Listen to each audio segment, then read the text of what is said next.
नमस्कार।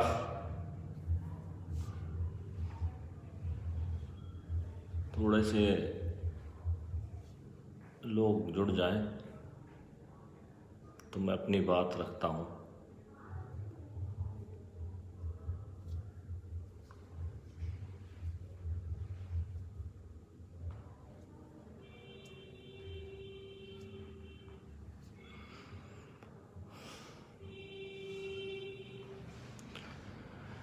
खैर, मैं अपनी बात शुरू करता हूँ। मेरे द्वारा भारतीय किसान पार्टी से नामांकन किया गया है बिजनौर लोकसभा के लिए। अब सवाल ये उठता है कि इतनी बड़ी बड़ी दिग्गज पार्टियों के सामने भारतीय किसान पार्टी का क्या अस्तित्व रहेगा, या राजीव चौधरी उनके सामने कितना टिक पाएंगे।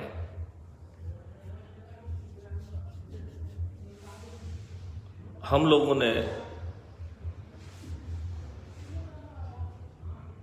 एक विचार किया है कि समाज के लोगों की या क्षेत्र के लोगों की जो सेवा विधायक लेवल पे और सांसद के लेवल पे होनी चाहिए, वो सेवा क्षेत्र की नहीं, किसानों की नहीं की जा रही है। और बजाय उनका सेवा करने के, उनसे सेवा उल्टी ली जा रही है। सबसे पहले तो नामांकन करने जाते हैं और नामांकन भारी फूल मालाओं से लद के जनता उनकी जय जयकार करती हुई उनको नामांकन के लिए लेकर जाती है, जो कि बहुत ही गलत है। जब आप कहीं पर नौकरी अप्लाई करने जाते हो तो क्या आपका फूल मालाओं से फॉर्म भरने की शुरुआत की जाती है? क्या आपको कोई फूल माला पहनाता है?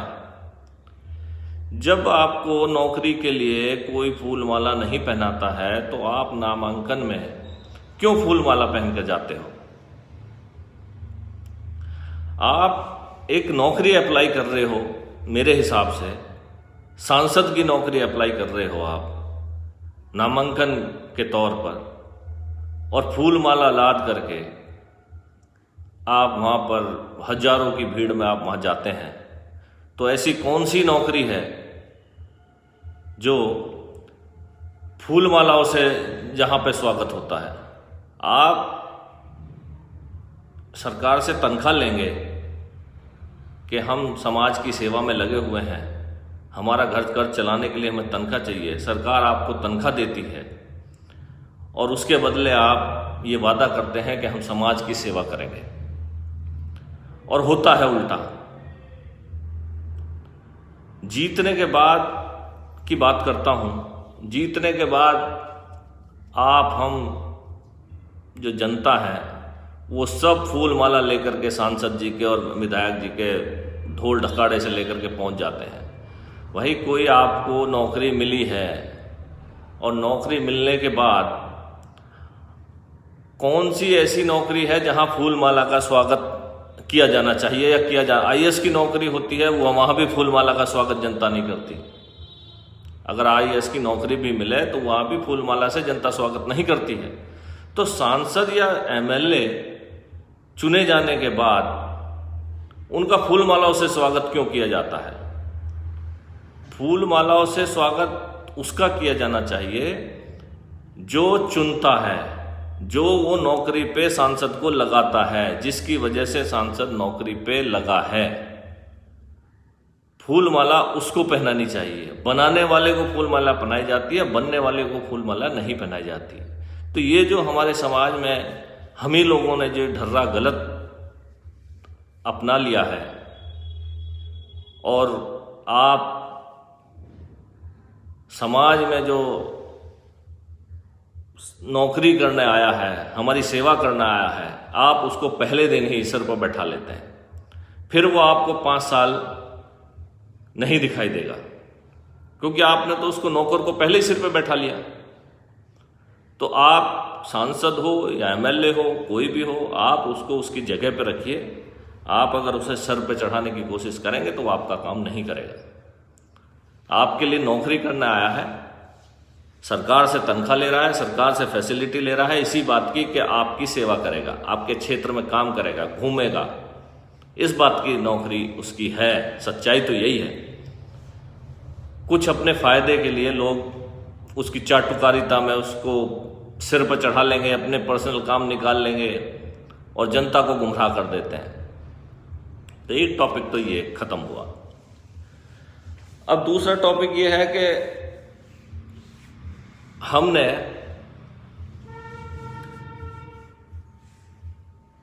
जो विचार किया है वो ये किया है कि अगर आप लोग हमें चुनते हैं और जनता हमें चुनती है तो हम जो अपनी सैलरी है, जो तनख्वाह है, वो महीने के महीने गरीब लड़कियों की शादी में हम महीने के महीने दान करेंगे।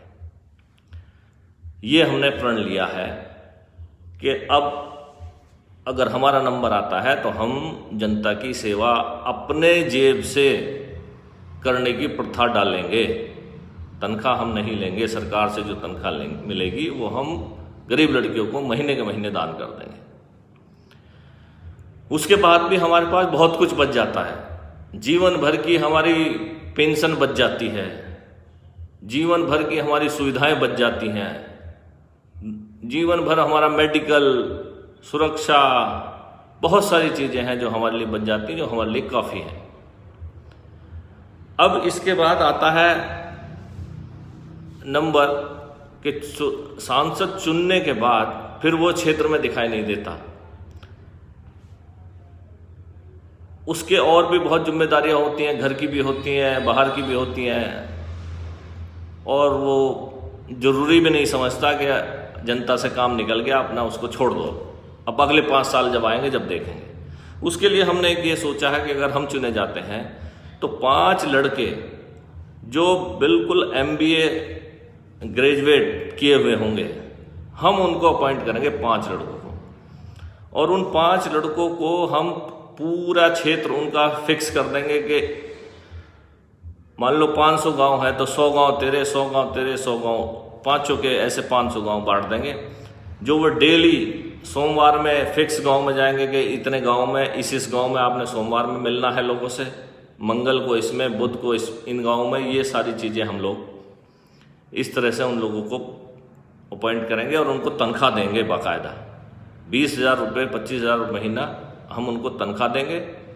और तनख्वाह देने के बाद हम उनसे कहेंगे कि भाई हमें डेली शाम को रिपोर्ट चाहिए, कौन से गांव में खड़ंजा खराब है, कौन से गांव में कोई आपत्ति है, विपत्ति है, कौन से परिवारों में कहाँ पे झगड़ा हो रहा है, कहाँ पे सांप्रदायिक माहौल खराब हो रहा है, वो सारी रिपोर्ट हमें शाम को करेंगे। या किसी गांव में कहीं पे झगड़ा हुआ है तो हम कोशिश ये करेंगे कि गांव के गरीब लोग, किसान लोग थाने तक ना जाएं, हम उनका बीच में ही फैसला करवा दें, आपस में बैठा कर उनको फैसला करा दें ताकि पुलिस तक वो ना पहुँचें, उनकी जेब हल्की ना हो और मानसिक तौर पर भी वे पीड़ित ना हो। तो वो 5 लड़के हमारा ये काम भी करेंगे। उसके बाद हमने ये सोचा है कि जो ये 5 लड़के होंगे, ये जब पूरी मेहनत से काम करेंगे फील्ड में और हमें डेली के डेली इन्फॉर्म करेंगे, और ये अगर हमने 5 साल कर दिया और करने के बाद अगले 5 साल मुझे उम्मीद है कि अगर मैंने सच्चाई से ये किया, जैसा कि मैं बोल रहा हूँ, अगर मैंने वैसा ही किया तो अगले 5 साल मुझे आपके पास वोट मांगने की ज़रूरत नहीं पड़ेगी, आप खुद ही चुन लेंगे।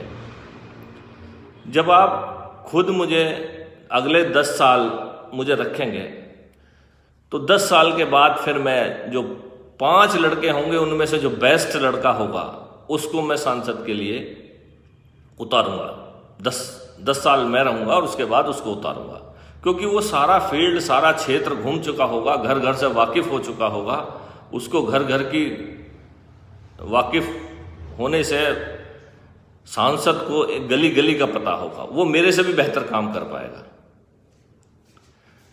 तो इसलिए मैंने ये सब विचार किए हुए हैं कि किसान की सेवा कैसे हो, जनता की सेवा कैसे हो, कैसे ये बात दूर की जाए कि सांसद दिखाई नहीं देता है और मेरी क्षतिपूर्ति वो कैसे करें।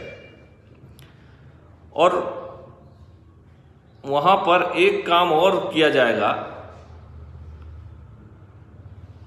कि हर गांव में प्रधान के जो बैठक होगी उस बैठक पे सांसद का नंबर और जो हमारा प्रतिनिधि होगा उसका नंबर, जो वो लड़का काम कर रहा होगा, उन दोनों का नंबर वहाँ पे बैठक पे उसका लिखवाया जाएगा कि कोई भी समस्या हो तो आप इस नंबर पर संपर्क करें। अव्वल तो वो फ़ोन करने की नौबत नहीं आएगी, वो डेली के डेली या जिस दिन उसका बंधा हुआ होगा उस दिन वो वहाँ पर जाएगा और जाकर के जब हमें शाम को रिपोर्ट करेगा तो हम उसको तुरंत कार्रवाई करेंगे।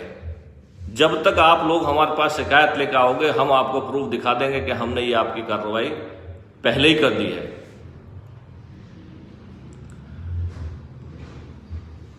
तो इस तरह से हमने विचार किया है।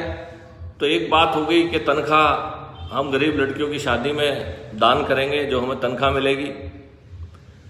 क्षेत्र की समस्या हम वो 5 लड़कों से दूर करेंगे, जो 5 लड़के हम अपॉइंट करेंगे और वो परमानेंट फील्ड में रहेंगे, मोटरसाइकिल से घूमेंगे और MBA लड़के होंगे, वेल मैनेज्ड, ताकि वो गांव में घूम के अपना मैनेजमेंट से तरीके से काम कर सके और हमारे पास तरीके से ला सके, ताकि हम उसको तुरंत उसको सॉल्यूशन कर सकें।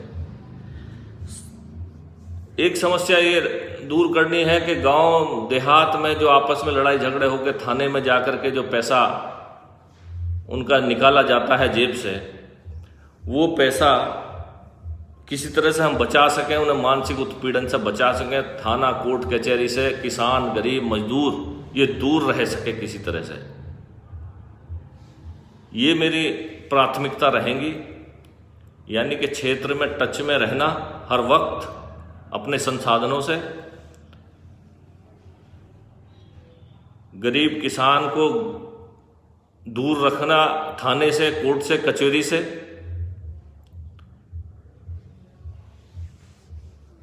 कन्याओं का शादी विवाह में अपनी तनख्वाह जो मिलेगी वो दान करना। और सबसे ज़्यादा जरूरी है हमारा समाज का मेल, जो हिंदू मुसलमान सिख ईसाई, अगर ये मेल हमारा बना रहेगा, गांव में देहात में माहौल अच्छा रहेगा, सोच विचार अच्छे रहेंगे, तो हम लोग भी तरक्की करेंगे। हमारा किसान भी तरक्की करेगा, हमारा व्यापारी भी तरक्की करेगा और गरीब भी तरक्की करेगा। तो ये सारी चीज़ें हैं जो शुरुआती तौर पे इमीडिएट मुझे लगता है कि किसानों को, गरीबों को, इनको सबको, हमारे समाज को, इन सब की इमीडिएट रिलीफ चाहिए उन्हें। और बहुत सारी चीज़ें हैं करने के लिए, तो खैर वो लंबा डिस्कशन हो जाएगा, वीडियो लंबा हो जाएगा, तो इसलिए मैं इसको अभी फ़िलहाल यहीं पे समाप्त करता हूँ। अगली वीडियो में मैं आगे की प्लानिंग, आगे की बात मैं आप लोगों को बताता रहूँगा। नमस्कार।